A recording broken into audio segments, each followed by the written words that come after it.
Hello everyone, welcome back to Bazaar hunter. आज हम लोग इस वीडियो में एसएल, एंट्री और टीपी के ऊपर बात करेंगे, जैसा कि आपने थंबनेल में देखा होगा। क्योंकि बहुत सारे ट्रेडर कंफ्यूज होते हैं कि जब कहीं पे भी मैं एसएल लगाता हूं तो एसएल हिट हो जाता है। तो एसएल हिट होने के 3 कॉमन मिस्टेक जो है वो भी मैं डिस्कस करूंगा, और उससे सही तरीके से डिप्लॉय कैसे करना है उसके ऊपर भी बात करेंगे। और लास्ट, इस वीडियो के लास्ट में मैं 2 तरह इंडिकेटर आपको बताऊंगा। एक होगा बिल्कुल बिगिनर के लिए, और जो 6 महीना साल भर से मार्केट में है वो कैसे ऐसे लगा सकते हैं। और दूसरा इंडिकेटर होगा वो इंटरमीडिएट के लिए होगा, जो थोड़ा कुछ साल मार्केट में हो गया हो, 1-2 साल, तो उनको कैलकुलेट करने के और लगाने में आसानी होगा। तो ये 2 इंडिकेटर लास्ट में मैं आपको बताऊंगा, क्योंकि ये जो एस एल, टीपी और एंट्री, ये जो है रिस्क मैनेजमेंट का ही पार्ट है, तो इसको जानना बहुत ज़रूरी है। ठीक है, तो अभी हम लोग चलते हैं स्क्रीन की तरफ, और फिर मैं आपको बैक बैक टू बैक समझाता हूँ कि इसके बाद ये काम करता है, इसके बाद ये ऐसे काम करता है। ओके। अब आपको दिख रहा होगा यहाँ पे कि 3 तरीके का स्क्रीन पे चार्ट लगा हुआ है, और ये तीनों चार्ट एसएल है। इसमें तीनों में एसएल हिट हुआ है, लेकिन तीनों का कंडीशन अलग अलग है। जनरली अगर आप ट्रेडिंग करते होंगे तो आपको ये चार्ट बिल्कुल दिखता होगा कि ऐसे मैं एंट्री लेता हूँ तो यहाँ एसएल हो जाता है, यहाँ एंट्री लेता हूँ तो यहाँ एसएल हो जाता है। तो एसएल लगाऊं कैसे, कहाँ पे लगाऊं, क्योंकि एसएल लगाना भी तो जरूरी है, नहीं लगाएंगे तो कैपिटल वाइप आउट हो जाएगा, है ना। तो सबसे पहले हम लोग इस चार्ट को समझते हैं कि एसएल कैसे कैसे हिट होता है, और फिर इसके बाद हम लोग आगे बात करेंगे कि इससे बचना कैसे है ना। तो सबसे पहले पहले वाले टॉपिक को कवर करते हैं। तो यहाँ पे अगर आपको दिख रहा होगा कि मार्केट अप ट्रेंड में है, ठीक है। अप ट्रेंड के बाद यहाँ पे एक छोटा पुल बैक दिया है, और यहाँ का लिक्विडिटी भी ग्रैब किया है, यहाँ से देखोगे आप तो आपको तो लिक्विडिटी भी कंफर्म हो गया, और अब यहाँ पे ग्रीन कैंडल का कंफर्मेशन भी हुआ। तो अब आप यहाँ पे पोजीशन बनाओगे, ठीक है, यहाँ पे पोजीशन बनाओगे। तो यहाँ पे क्या हुआ पोजीशन बनाने के बाद, कि जैसे ही मार्केट ऊपर गया, यहाँ से पोजीशन बना के जैसे ही मार्केट ऊपर गया, फिर वापस आकर के आपका एसएल हिट गया, और हिट करने के बाद गया है आप ही के डायरेक्शन में, गया है ऊपर ही। पहला वाला चार्ट को अगर आप समझो तो गया ऊपर ही है, लेकिन क्या हुआ कि यहाँ पे आपका एसएल को हिट करके मार्केट गया है ना। तो यहाँ पे क्या मिस्टेक हुआ, इसको बोलते हैं अर्ली एंट्री। क्या बोलते हैं इसको, अर्ली एंट्री। यानी आपने एक कंफर्मेशन तो हुआ, लेकिन एक चीज आपने नहीं देखा कि यहाँ पर वीक कितना बड़ा बना हुआ है यहाँ पे। तो इससे लग रहा था कि दोबारा मार्केट, ये क्या किया था, इंड्यूसमेंट किया था, मार्केट आकर्षित किया था आपको। यहाँ पर आपको अर्ली एंट्री इसको बोलते हैं। तो यहाँ पे आपको एंट्री नहीं लेना चाहिए था, क्योंकि इसके बाद वाला जो ग्रीन कैंडल कंफर्मेशन हुआ था उसमें आपको यहाँ पे ऊपर से सेल प्रेशर था, यानी सेलर हावी थे, तभी तो ऊपर वीक बनाना बड़ा। तो इस जगह पे आपको सेल नहीं करना था। इसमें प्रॉब्लम क्या हुआ, इसको बोलते हैं अर्ली एंट्री। ठीक है, तो जल्दीबाजी में कोई भी ट्रेड नहीं लेना है, इससे ये सीख मिला इस सेशन से। ठीक है, मैं थोड़ा जल्दी जल्दी करूंगा ताकि ज़्यादा वीडियो लंबा ना हो, क्योंकि मुझे तो इंडिकेटर भी बताने हैं अभी। तो ये पहला समझ गए, इसमें अर्ली एंट्री का प्रॉब्लम था, इसको आपको अवॉइड करना है। अगर ट्रेड मिलता है तो ट्रेड करेंगे, नहीं मिलता है तो नहीं करेंगे, लेकिन अर्ली एंट्री सबसे ज़्यादा ट्रैप होता है ट्रेडर अर्ली एंट्री में। वहां पर क्या होता है कि अरे अब तो मार्केट छू जाएगा, जल्दी से घुसो, फोमो में आ जाते हैं। अर्ली एंट्री में आपको लॉस ज़्यादातर होता है, 80% चांस है कि आपको लॉस ज़्यादा ही होगा, 80-90%। तो ये अर्ली एंट्री है, ये सब ट्रेडर के साथ होता है। मैं गारंटी बोलता हूँ, जो भी इस वीडियो को देखेंगे वो रिलेट कर पाएंगे कि हाँ ये मेरे साथ होता है। मैं गया तो सही, एंट्री मेरा सही था, मैं और पास ऊपर गया, लेकिन ऐसे ले लिया क्योंकि यहाँ पे अर्ली एंट्री हो गया। ओके, अब चलते हैं टॉपिक दूसरे पे चलते हैं। दूसरा में भी एसएल हिट हुआ है ना। दूसरा में भी एसएल हिट हुआ है, बट इसमें क्या हुआ कि आपने यहाँ पे एंट्री लिया, ठीक है। यहाँ पर इधर लिक्विडिटी बिल्कुल ग्रैप हो गया था, डाउन ट्रेंड के बाद एक ग्रीन कैंडल का कंफर्मेशन बना। अगर इसको आप बड़ा करोगे तो आपको ये भी दिखेगा कि ये हैमर कैंडल है ना। इसको hammer candle, candle stick pattern आप पढ़े होंगे, कैंडल स्टिक, तो उसमें इसको हैमर कैंडल बोलते हैं। तो इतना बड़ा फॉल के बाद एक ग्रीन कैंडल बना है, तो सबको लग रहा है कि अरे ये तो ग्रीन कैंडल का हैमर कैंडल फॉर्मेशन हुआ है, तो जाहिर सी बात है कि मार्केट अब तो ऊपर ही जाने वाला है ना। तो अब क्या हुआ, मार्केट तो ऊपर गया, ओके। यहाँ पे आप देखोगे तो मार्केट तो ऊपर गया है ना। यहाँ पे किधर गया, यहाँ पे मार्केट तो ऊपर गया लेकिन वापस आकर के आपका एसएल हिट कर दिया। हुआ है, ये भी होता है ना, कंफर्म, ये भी होता है, आप रिलेट कर रहे होगे। तो यहाँ पर कंफर्मेशन के बाद हैमर कैंडल भी हुआ, डाउन ट्रेंड के बाद एक ग्रीन कैंडल का कंफर्मेशन हुआ, हैमर कैंडल है, तो आप बाय के लिए एंट्री लिए, मार्केट आपके डायरेक्शन में तो कुछ टाइम तक चला, एक दो तीन चार पांच कैंडल बने, उसके बाद फिर वो ट्रेंड रिवर्स होकर के एसएल गया, लिया पहले, उसके बाद फिर आपके डायरेक्शन में गया, गया आप ही के डायरेक्शन में, लेकिन इसमें भी पहले वाला ही थोड़ा सा अर्ली एंट्री का भी है कॉन्सेप्ट इसमें आएगा, और दूसरा कॉन्सेप्ट ये भी है इसमें आप ऐड कर सकते हो, एक चीज आप और एक्स्ट्रा ऐड कर सकते हो, रिस्क मैनेजमेंट का ही पार्ट है। अगर पहला बार में मैंने एंट्री लिया और मेरे डायरेक्शन में ये गया, ठीक है, तो ये आपका एंट्री है, ठीक है, एंट्री है, ये आपका एसएल है, स्टॉप लॉस, ये आपका टारगेट है, टीपी, टेक प्रॉफिट भी बोलते हैं या टारगेट प्राइस भी बोल सकते हैं, ठीक है। तो अब यहाँ पे क्या हुआ, आपने यहाँ पे एंट्री लिया, मार्केट आपके डायरेक्शन में गया, तो आपका ये टेक प्रॉफिट था। टेक प्रॉफिट कहाँ पे लगता है, ये याद रखना आप हमेशा, कि जो पिछला स्विंग होता है, जहां से मार्केट, अगर यहाँ पे आप देखोगे तो यहाँ से मार्केट गिरना शुरू हुआ था, तो आप देखोगे मैं चार्ट पे ड्रॉ किया हूँ, तो यहाँ पर टेक प्रॉफिट को मैं यहीं पे रखा हूँ एग्जैक्टली, और मार्केट यहीं पे गया भी है ना। अगर पिछला वाला चार्ट को मैं बताऊं तो इसमें भी यहाँ से मार्केट गिरा था, और यहाँ से अगर मैं एंट्री लिया तो यहाँ पर ही मैं रखा था प्रॉफिट, मार्केट इसके ऊपर भी गया था। तो यहाँ पर भी टेक प्रॉफिट इसी अंदाज में है कि यहाँ पर मार्केट ऊपर तो गया है लेकिन मेरा यहाँ पे एसएल लेकर के गया है। तो एक तो अर्ली एंट्री का प्रॉब्लम है यहाँ पे, दूसरा अगर आप को ये प्रॉब्लम फेस करते हो, क्योंकि ये सब होता ही है ट्रेड में, आप एसएल लगाते हो तो आपको क्या करना है कि जब आपका टेक प्रॉफिट यहाँ तक था 1:2, मान के चलो आपके 1:2 पे रेशो पे आप रिस्क मैनेजमेंट करके रख बैठे हो, ठीक है। तो अब क्या करेंगे, जैसे ही मार्केट इसका 1% दे दे, यानी 1:2 है ये, जैसे ही मार्केट मेरा यहाँ पर 1% का प्रॉफिट देता है यहाँ पर, ठीक है, यहाँ पर जैसे ही मार्केट गया था तो मैं क्या करता, एसएल को यहाँ से ड्रैग करके और यहाँ पे लाके ड्रॉप कर देता, समझ रहे हो, यहाँ से एसएल को शिफ्ट करके यहाँ लगा देता एंट्री प्राइस पे। तो इसको क्या बोलते हैं, ड्रैग एंड ड्रॉप करने के बाद सी टू सी। अब क्या होता है यहाँ पे कि प्राइस अगर ऊपर गया था, ठीक है, तो अगर मार्केट नीचे भी आया था तो आपको प्रॉफिट तो ठीक है नहीं होता, लेकिन आपको लॉस भी नहीं होता, कोस्ट टू कोस्ट आप मार्केट से एग्जिट कर पाते। तो इसको बोलते हैं रिस्क मैनेजमेंट। तो यहाँ से आपको एसएल को उठा करके ड्रैग करके यहाँ पे ड्रॉप करना था, यहाँ एंट्री पॉइंट पे। तो अगर मार्केट घूम भी जाता तो कोई दिक्कत नहीं है, कैपिटल पे तो नुकसान नहीं हुआ ना। तो एक इसका एक तरीका इसका है बचने का, जो मैंने बताया, इसमें अर्ली एंट्री का प्रॉब्लम है, इसमें एसएल को ड्रैग करके सी टू सी करना है, कोस्ट टू कोस्ट करना है, ताकि मार्केट रिवर्स भी हो तो मुझे कैपिटल पे कोई इफेक्ट ना पड़े, ठीक है। आई होप ये दूसरा चार्ट को भी आप डिकोड कर लिए होंगे, समझ गए होंगे कि कैसे होता है। कभी भी टेक प्रॉफिट पिछला स्विंग पे ही लगता है, इसमें भी लगाया था मैं, यहाँ पे आप देखो तो यहाँ पे भी लगाया था, है ना। अब चलते हैं तीसरा स्क्रीन के ऊपर, ठीक है। तीसरा स्क्रीन आपको दिख रहा है, ये है तीसरा, तीसरा चार्ट जो है, इसमें क्या हुआ है, इसको थोड़ा जूम कर देता हूँ। इसमें क्या हुआ है, आपने यहाँ पे ग्रीन कैंडल का कंफर्मेशन के बाद एंट्री लिया, ठीक है, एंट्री तो लिए, लेकिन आपका प्रॉफिट में जैसे पिछला चार्ट में क्या बताया था कि जो पिछला स्विंग होता है यहाँ पे, ये जो पिछला स्विंग है, यहाँ पर ही टेक प्रॉफिट लगाना है ना।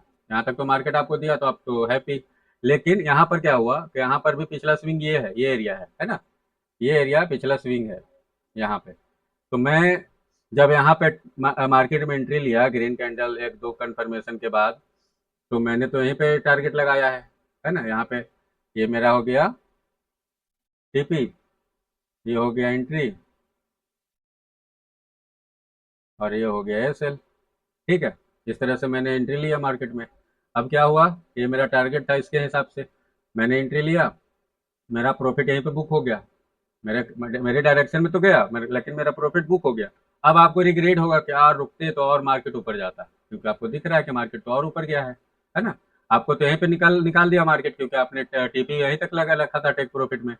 तो टारगेट जो प्राइस था आपको तो मिल गया, लेकिन आपको फिर रिग्रेट होगा कि अरे यार ये मुझे और रुकना चाहिए था तो और ज़्यादा प्रॉफिट होता। इसमें क्या किया जाता है, इसको कैसे हैंडल किया जाता है, अगर आपका ये एसएल है, ठीक है, तो इसको बोलते हैं ट्रेलिंग स्टॉप लॉस।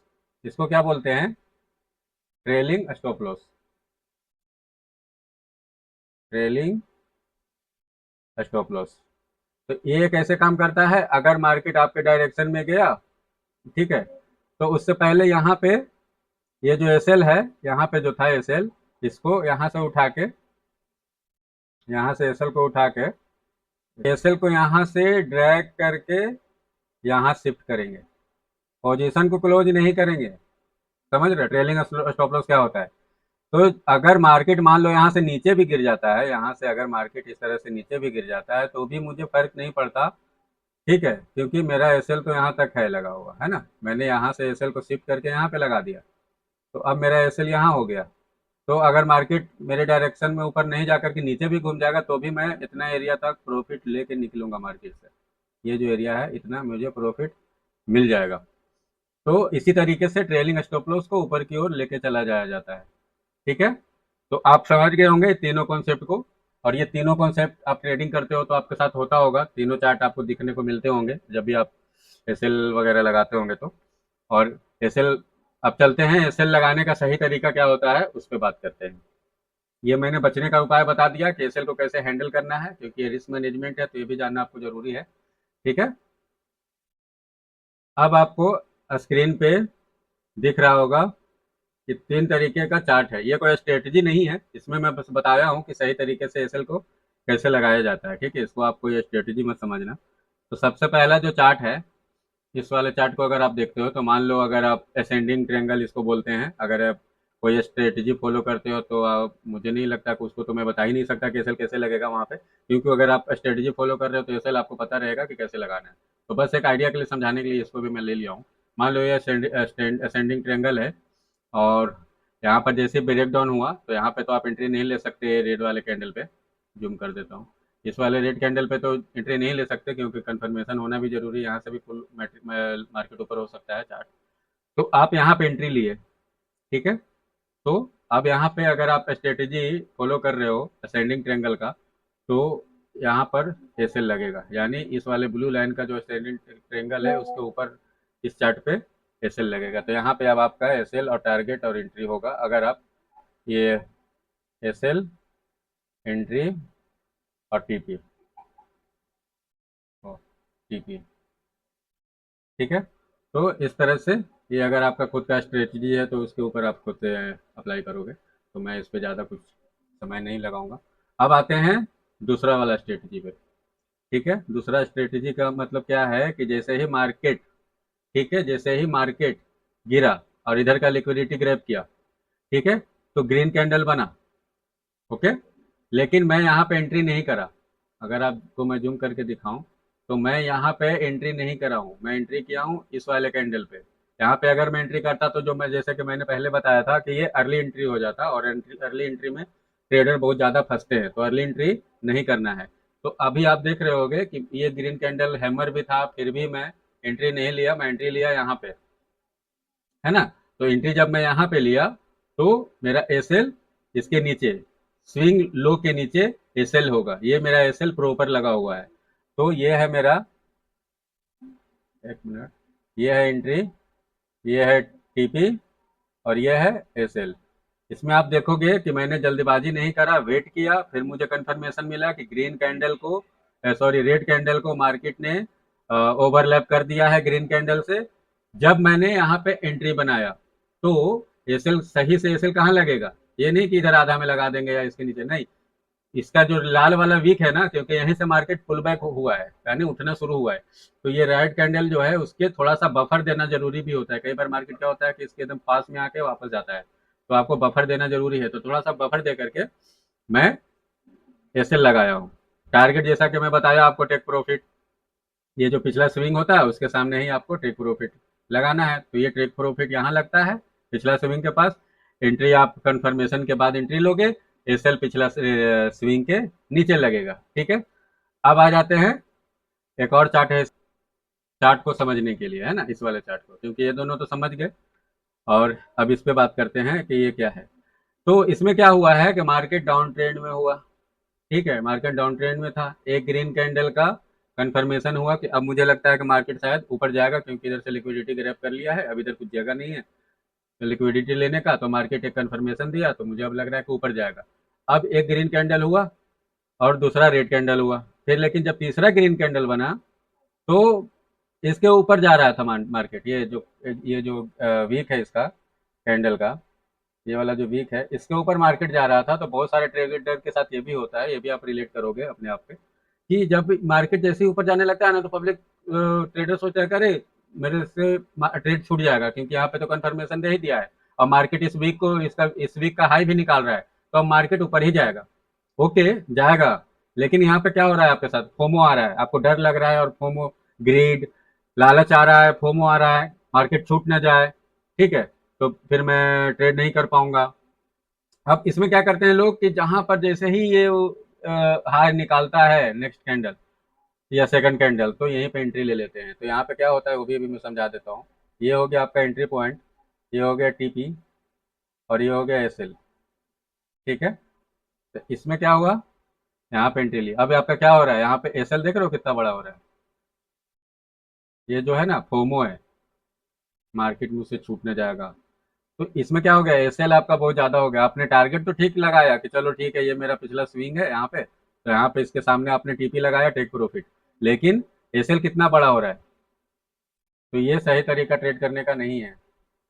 जब इसमें क्या आपको दिख रहा है, फोमो, ग्रीड, ठीक है, तो इसको मैं कैटेगरी में डालूंगा, तो इस तरह से ट्रेड आपको नहीं करना है, लेकिन इसको मैं समझाना इसको भी जरूरी था एसएल में, अगर मैं कैटेगरी कवर कर रहा हूँ तो। ये हो गया फोमो, ठीक है। अब ये हो गया सही तरीके से,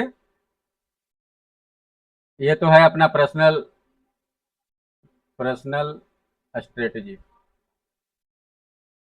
अगर पर्सनल स्ट्रेटजी है तो उस हिसाब से आप लगाओगे, तो इसके तुम्हें ये होता है राइट एसएल, ठीक है। ये तीनों को समझ गए, यानी इसको अवॉइड करना है, इसको अवॉइड करना है। चलते हुए कैंडल में कभी एंट्री मत लो, छोड़ दो, जहां भी जा रहा है तो जाने दो, ये गलती कभी मत करना, ठीक है। जब तक सही से इसको आप देख रहे हो, क्या क्या मैंने देखा, यहाँ पर एक कंफर्मेशन देखा, पिछला नीचे लिक्विडिटी नहीं है, यहाँ पे कंफर्मेशन के बाद ये पिछला वीक का हाई, वीक का ग्रीन वाले या रेड वाले वीक हाई का ग्रीन ऊपर हाई को तोड़ रहा है, तो मुझे कंफर्म हुआ। लेकिन यहाँ पे एसएल बहुत कम है, यहाँ पे अगर मैं ट्रेडिंग व्यू पे देखता तो ये 1:2 का रेशो है, तो ये सही तरीका होता है स्विंग के नीचे एसएल लगाने का, और ये गलत तरीका है चलते हुए कैंडल में एंट्री लेने का, ठीक है। तो अब आपको तीन चीज याद रखना है, वो मैं पहले बता देता हूँ, उसके बाद फिर हम लोग इंडिकेटर के ऊपर चलेंगे, बिगिनर और इंटरमीडिएट के लिए जो भी इंडिकेटर है उस पर हम लोग चलेंगे। अब मैं आपको स्टॉप लॉस, टेक प्रॉफिट और एंट्री का रूल समझाता हूँ, जो हमेशा आपको याद रखना है, ठीक है। आप इसको हमेशा याद रखना, रिमेंबर। सबसे पहले हम लोग आते हैं एंट्री, क्योंकि पहले तो आप एंट्री ही लोगे, ठीक है, एंट्री। फिर हम लोग आते हैं स्टॉप लॉस, ठीक है। फिर आते हैं टेक प्रॉफिट। ये तीनों जो है ना, आपको तीनों को याद रखना है हमेशा, रिमेंबर, ठीक है। एंट्री, एंट्री का क्या रूल होता है, विदाउट एसएल इज डेंजरस। याद रखना एंट्री कब लेना है, अगर आप एंट्री ले रहे हो तो विदाउट एसएल इज डेंजरस, ठीक है। स्टॉप लॉस का रूल क्या होता है, सेव सेव्स योर कैपिटल, ठीक है, ये आपके कैपिटल को सेव करता है। टेक प्रॉफिट क्या होता है,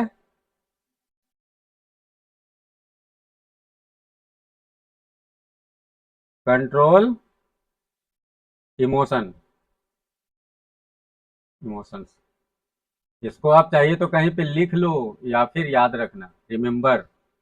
एंट्री कब लेना है, विदाउट एसएल एंट्री नहीं लेना है, स्टॉप लॉस क्या होता है, उससे आपका कैपिटल स्टॉप लॉस से सेव रहता है, प्रोटेक्ट रहता है। टेक प्रॉफिट क्या होता है, टेक प्रॉफिट से आपका माइंडसेट जो है, इमोशन जो है वो कंट्रोल में रहता है। अगर आप टेक प्रॉफिट लगा दिए तो आपको पता है चलो वो इतना ही चाहिए हमको, तो वो जो है ना इमोशन माइंड का, वो कंट्रोल में रहता है। तो ये तीन चीज़ को आपको हमेशा याद रखना, ये एक्स्ट्रा टिप में है, क्योंकि एसएल का अगर हम कैटेगरी टॉपिक को कवर कर रहे थे तो इसके लिए मैं बता दिया। इसको आप हमेशा याद रखना। टेक प्रॉफिट लगाना जरूरी होता है जब आप ट्रेड में एंट्री लो, ये तीनों चीज बराबर ना मिले रिस्क मैनेजमेंट के हिसाब से कम 1:2, तो आपको ट्रेड में एंट्री नहीं लेना है, चाहे मार्केट किधर भी जाए। ठीक है। प्रोफेशनल ट्रेडर का काम क्या होता है, वो जब एंट्री लेने के लिए प्लान करते हैं तो उससे पहले, एंट्री से पहले ही एसएल भी प्लान करते हैं कि मुझे अगर मैं यहाँ पे एंट्री लूंगा तो एसएल कहाँ पे रखूंगा, टेक प्रॉफिट प्रॉफिट को कहाँ पे मैं प्रॉफिट को रखूंगा। तो ये तीनों चीज़ों को पहले वो कैलकुलेट करते हैं, उसके बाद ही एंट्री लेते हैं ट्रेड में। अभी बिगिनर्स या नए ट्रेडर्स क्या करते हैं कि वो बस एंट्री ले लेते हैं, उसके बाद सोचते हैं कि चल यहाँ पैसे लगा देते हैं, यहाँ पे टीपी लगा देते हैं, पर ऐसा नहीं होता है। एंट्री लेने से पहले ही आपको रिस्क मैनेजमेंट करना होता है कि ये मेरा 1 रुपए का अगर एसएल है तो 2 रुपए का मुझे प्रॉफिट चाहिए, यानी 1:2। समझ रहे हो? तो पहले से ही सब कुछ प्लान करके ही एंट्री लेना है। ठीक है, आई होप ये समझ गए होगे। अब चलते हैं हम लोग इंडिकेटर के ऊपर। तो सबसे पहले हम बात करेंगे इंटरमीडिएट जो ट्रेडर होते हैं उनके लिए कौन सा ट्रेड इंडिकेटर बेस्ट है एसएल लगाने के लिए। ठीक है। अभी हम लोग ट्रेडिंग व्यू का चार्ट पे आए हैं। ठीक है। तो सबसे पहले मैं इंटरमीडिएट वाले के लिए बताता हूँ कि एसएल को कैसे लगाना है। ठीक है। तो आप बिटकॉइन के चार्ट देख लो या किसी भी चार्ट पे आ सकते हो, सब पे सेम काम करता है, तो उसका कोई टेंशन नहीं, मैं बिटकॉइन पे ही बता देता हूँ। तो इंडिकेटर वाले फाइल में आएंगे, यहाँ सर्च करेंगे ATR, average average true range. ठीक है। जब एवरेज ट्रू रेंज यहाँ लिखेंगे तो यहाँ पे आएगा ATR। ठीक है, इसको मैं क्लिक करता हूँ तो ये ATR लग गया। ठीक है, अब ATR लग गया तो यहाँ पे आपको दिख रहा होगा 14। 14 क्या होता है, ये ATR का फुल फॉर्म होता है एवरेज ट्रू रेंज। ये क्या करता है, पिछला 14 कैंडल का, यहाँ पे 14 लिख रहा है ना, इसको आप अपने तरह से कम ज़्यादा भी कर सकते हैं, लेकिन बाय डिफॉल्ट 14 पे ही आता है। तो पिछला 14 कैंडल का एवरेज निकाल के देता है रेंज का। ये काम करता है ऑसिलेटर पे। ठीक है, ऑसिलेटर का क्या काम रहता है, जो buying area, selling area, over sold, over bottom को कैलकुलेट करता है और फिर ये रेंज बना के एटीआर हमको देता है कि यहाँ पे एसएल कहाँ पे लग सकता है। तो एसएल का इससे आपको पता चलेगा। तो यहाँ पे आपको दिख रहा होगा कि एटीआर हमको कितना बता रहा है। अभी बिटकॉइन का प्राइस है ऑलमोस्ट 66,000, तो एटीआर मुझे बता रहा है 180, यहाँ पे दिख रहा है 180। तो इसको कभी भी डबल करके एसएल को लगाया जाता है। तो मान के चलो अगर 180 बता रहा है तो करीब करीब 350 रुपये आपको एक्स्ट्रा बफर देना पड़ेगा एसएल लगाते समय। ठीक है, इसका डबल, एटीआर का डबल यूज किया जाता है एसएल में। अब जैसे मान लो आप बिटकॉइन बैंक निफ्टी पे आ गए। ठीक है, तो बैंक निफ्टी पे कितना बता रहा है, 103 बता रहा है ना, एटीआर कितना है, 103 है। तो अब 103 अगर एटीआर है तो मैं एसएल कितना लगाऊंगा, 206 रुपये लगाऊंगा एसएल। ठीक है, तो ये कैलकुलेट वाला है, तो आप बस सिंपल इसको लगा के जितना वो एटीआर बताया उसको डबल करके एसएल को आप ऐड कर देना, तो आपका एसएल हिट नहीं होगा और एक इजी तरीका से आप लगा सकते हो, आपको परेशान नहीं होना पड़ेगा। ये इंटरमीडिएट के लिए था। ठीक है। अब चलते हैं एक बिगिनर के लिए, बताते हैं कि बिगिनर को कौन सा रहेगा। उसके लिए आपको मल्टीप्लाई कैलकुलेशन कुछ भी नहीं करना पड़ेगा, वो सब कुछ इंडिकेटर ही आपको करके दे देगा। ठीक है, बस आपको लगाना है। तो अगर इसको मैं डिलीट करता हूँ, एटीआर को यहाँ से मैं डिलीट करता हूँ। ठीक है। अब फिर मैं आ जाता हूँ बिटकॉइन पे, और बिटकॉइन पे आने के बाद इंडिकेटर में जाऊंगा, इंडिकेटर सेक्शन में यहाँ पर ट्रू रेंज, जैसे ही आप एवरेज ट्रू रेंज लिखोगे तो आपके सामने इस तरह से ऑप्शन खुल के आएगा इंडिकेटर वाले फाइल में। तो यहाँ पे आपको दिख रहा है average true range, trailing stop loss coloured, HP porter, यहाँ दिख रहा है HP porter. HP average true range जैसे ही आप लिखोगे, टाइप करोगे, तो आपको यहाँ दिखेगा एचपी पोर्टर। ठीक है, तो इसी को सेलेक्ट करना है, इस पर क्लिक करेंगे तो ये सेलेक्ट हो जाएगा। तो मैं पहले से कर रखा हूँ तो मैं अभी नहीं करूँगा सेलेक्ट, या शायद नहीं है मेरे में, मैं फिर से कर ही लेता हूँ। तो मैं क्लिक किया, ये अभी मेरे चार्ट पे लग गया। इसको मैं जूम करता हूँ क्योंकि बारीक है ज़्यादा, तो आपको उतना समझ में नहीं आएगा कलर। ये दिख रहा है यहाँ पे, आपको दिख रहा है ये लाइन, ये ग्रीन दिख रहा है, ये ग्रीन दिख रहा है, ये रेड दिख रहा है ना। तो अब क्या होगा, ये ऑटोमेटिक सिस्टम पे लग गया एसएल। अगर मैं ऊपर के लिए मान लो यहाँ से मार्केट ऊपर जाएगा तो मेरा एसएल यहाँ लगेगा इस लाइन के नीचे। ये मैं जूम किया हूँ तो बड़ा आपको दिख रहा है, ठीक है। देखो ये ऑटोमेटिक कम ज़्यादा होते रहता है। अगर आपको बाइंग करना है तो इसके नीचे एसएल लगाओगे तो ऊपर के लिए, अगर यहाँ से सेल करना है तो इसके ऊपर एसएल लगाओगे तो नीचे के लिए। इस तरह से ये काम करता है। ये एक एरिया डिफाइन करके देता है कि आपको एसएल कहाँ लगाना है। आप समझ रहे हो, जैसे मान लो ये मार्केट यहाँ से नीचे गिर रहा था, है ना, यहाँ से गिर रहा था तो एसएल कहाँ लगाना था, यहाँ, ठीक है। यहाँ से फिर मार्केट नीचे आया, अब मार्केट ऊपर जा रहा है तो कहाँ लगेगा एसएल, मार्केट ऊपर जा रहा है तो एसएल इसके नीचे। अगर मान लो यहाँ से भी मैं एंट्री ले रहा हूँ यहाँ से इस जगह से, तो मैं एसएल इसके नीचे नहीं लगाऊंगा। अगर मैं एंट्री यहाँ से ले रहा हूँ तो एसएल इसके नीचे नहीं लगाऊंगा, इसके नीचे लगाऊंगा, ठीक है। एटीआर के नीचे, ये भी एक एटीआर ही है, लेकिन इसमें क्या हो गया कि बिगिनर फ्रेंडली थोड़ा सा कर दिया गया है ताकि आपको कैलकुलेशन वगैरह करने का टेंशन ना रहे, वो खुद ही ऑटोमेटिक चार्ट पे ऐड हो जाए। तो और जैसा कि मैंने पहले भी बताया कि फुल बैक भी है यहाँ पे, एटीआर भी मुझे यही पे बता रहा है कि इसके नीचे लगाओ एसएल। भले ही आप एंट्री यहाँ लो कहीं पे भी लो, लेकिन एसएल यहीं लगेगा, ठीक है। तो इस तरह से ये एटीआर काम करता है, इसका भी वही काम रहता है पर ये ऑटोमेटिक सब कुछ करके देता है, एटीआर जैसा ही है, ठीक है। तो आई होप आप समझ गए होंगे कि ये कैसे काम करता है। तो ये जो एसएल का कॉन्सेप्ट होता है, टीपी एसएल एंट्री, ये जो है रिस्क मैनेजमेंट का क्राइटेरिया में आता है। तो आपको ये प्रॉपर याद रखना है और इसको साथ में यूज भी करना है, ठीक है। तो मुझे लगता है कि मैंने सब कुछ समझा दिया है एसएल कैसे लगाया जाता है, क्योंकि जो खुद का स्ट्रेटेजी होता है तो उनके लिए तो ये वीडियो है नहीं, लेकिन इसमें बस इतना मैं फोकस किया हूँ, इसका वीडियो का कंक्लूजन है कि सही तरीके से एसएल को कैसे लगाएं। क्योंकि जो अगर खुद का स्ट्रेटेजी यूज कर रहा है तो उसको तो जरूरत ही नहीं है एसएल बताने का ना, वो तो खुद से कर लेगा कि मुझे कहाँ पे लगाना है। लेकिन बेसिकली एसएल आप एटीआर के अकॉर्डिंग डबल करके मल्टीप्लाई करके लगा सकते हो। अगर आपको कंफ्यूजिंग होता है उसमें तो आप इस इंडिकेटर का यूज कर सकते हो, या फिर जहाँ से मार्केट स्विंग होता है ठीक उसके नीचे एसएल को लगाया जाता है। टारगेट कहाँ लगता है, जहाँ से मार्केट गिरा या जहाँ से मार्केट ऊपर चढ़ा वहाँ पर टारगेट होता है। एंट्री है तो आप खोज ही लोगे। तो ये इस वीडियो का कंक्लूजन था, इस तरह से एस एल टी पी और टारगेट को यूज़ किया जाता है एंट्री को। और ये वीडियो अगर आपको अच्छा लगा हो तो इसको, इस चैनल को लाइक सब्सक्राइब जरूर करिएगा। और कौन सा टॉपिक पे आगे वीडियो अगर आपको कुछ चाहिए या इसमें कुछ जानना हो तो आप मुझे कमेंट कर सकते हैं।